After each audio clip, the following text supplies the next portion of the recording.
Bonjour à tous, nous poursuivons aujourd'hui avec la 10e Mishnah, Mishnah Yud du 5e Perek. La Mishnah nous dit Omer Adam Lachavero, un homme peut dire à son prochain, et nous allons voir que dans ces cas-là, il n'y a pas de problème de ribit, d'intérêt, il peut lui dire Nakesh imi va nakesh imach. Est-ce que tu peux venir désherber aujourd'hui chez moi, enlever les mauvaises herbes de mon champ avec moi aujourd'hui chez moi, va nakesh imach. Et demain, je viendrai t'aider dans ton champ. Ceci est permis.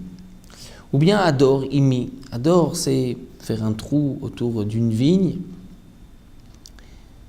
c'est-à-dire creuser autour de la vigne, c'est permis. Ador imi, ve ador imach. C'est-à-dire que viens aujourd'hui creuser chez moi et demain, je te rendrai ce service et je viendrai creuser chez toi. Là, c'est permis, étant donné qu'on considère que ce sont deux actions semblables, donc il n'y a pas de ribit, aujourd'hui il lui rend service, demain c'est lui qui lui rendra service. Mais, nous dit le Tana de la Mishnah, Lo yomar lo nakesh imi ve'edor imach. On ne peut pas proposer un autre service, c'est-à-dire viens désherber aujourd'hui chez moi, et puisque toi, tu n'as pas besoin qu'on t'aide à désherber, mais tu as besoin qu'on creuse, alors je viendrai creuser chez toi. Là, c'est interdit. Pourquoi ? Puisque parfois, creuser, c'est plus difficile que désherber. Donc, contre ce service qu'il lui a rendu, il va lui rendre un service plus important. C'est un ribit, un intérêt. Ou le contraire aussi, adorimi vanakeshimar, parce que tu peux venir creuser chez moi et je viendrai désherber chez toi. Parfois, désherber, c'est aussi plus dur que de creuser. Tout dépend de la terre, tout dépend du champ. Donc, il risque d'y avoir ici un ribit. Dans ce cas-là, c'est interdit. Si c'est le même service, adorimi, vedorimach, nakeshimi, nakeshimach, là, c'est permis. Mais si ce sont deux actions différentes, on craint que peut-être une action est plus dure que l'autre. Donc, lorsqu'il rend cette deuxième action, ce service, il rend un intérêt.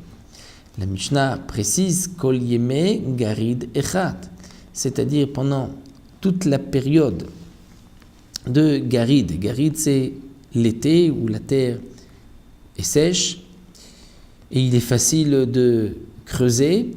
Donc on considère que toute cette période echad, c'est une même période. On ne va pas dire qu'il y a un jour où il est plus difficile de creuser qu'un autre jour.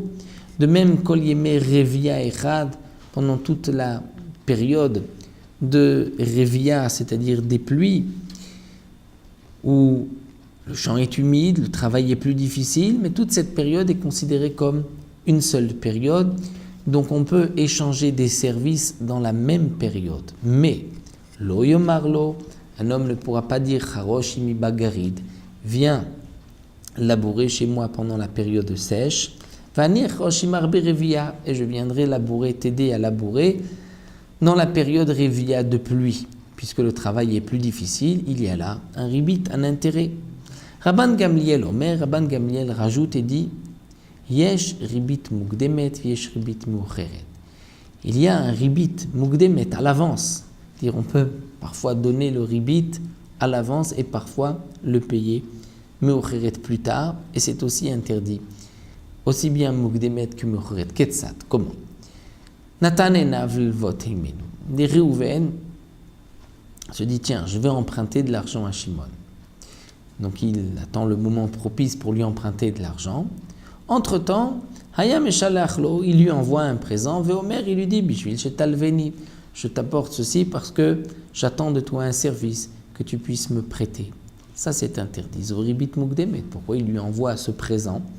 Pour qu'il lui prête par la suite de l'argent. C'est un intérêt qui a été donné à l'avance, c'est aussi interdit. Ou le contraire, la vaimenu virzirlo et maotav. Il a emprunté de l'argent, il lui a rendu cet argent. Et plus tard, un mois plus tard, il lui envoie un présent. Vamar, il lui dit je te mets un présent, puisqu'après tout, tu as laissé de l'argent stagner, de l'argent chez moi, que tu aurais pu peut-être faire des affaires, tu aurais pu gagner de l'argent avec cette somme que tu as laissée chez moi et tu l'as laissée chez moi, donc je t'apporte un présent. C'est un ribit qui vient après, mais qui est aussi interdit, même s'il n'avait pas été prévu à l'avance, et même s'il n'a pas été rendu au moment où il a rendu l'argent. Et Rabbi Shimon dit, il y a même un ribit devarim par des paroles. C'est-à-dire, lo yomarlo da kiba ish plonim makom ploni. Réhouven emprunte de l'argent à Shimon, il lui dit, tu sais, sache qu'un tel de tel endroit est venu, tu peux faire peut-être des affaires avec lui. Donc cette parole, c'est rendre un service à Shimon parce que Shimon a prêté de l'argent à Réhouven. Donc c'est comme un intérêt. L'intérêt, ce n'est pas seulement de l'argent qui a été donné en plus, ça peut être une parole, ça peut être un présent, comme nous l'avons vu. Donc Rabbi Shimon dit, il y a même un ribit par des paroles, donc de lui apporter un renseignement parce que Shimon lui avait prêté de l'argent, ceci est un ribit qui est interdit par la Torah. Nous verrons dans la dernière Mishnah du Pérec qui est-ce qui transgresse l'interdiction de ribit. Est-ce que c'est seulement celui qui a prêté, celui qui emprunte aussi, peut-être même les témoins, nous allons le voir par la suite dans la Mishnah Yud Aleph.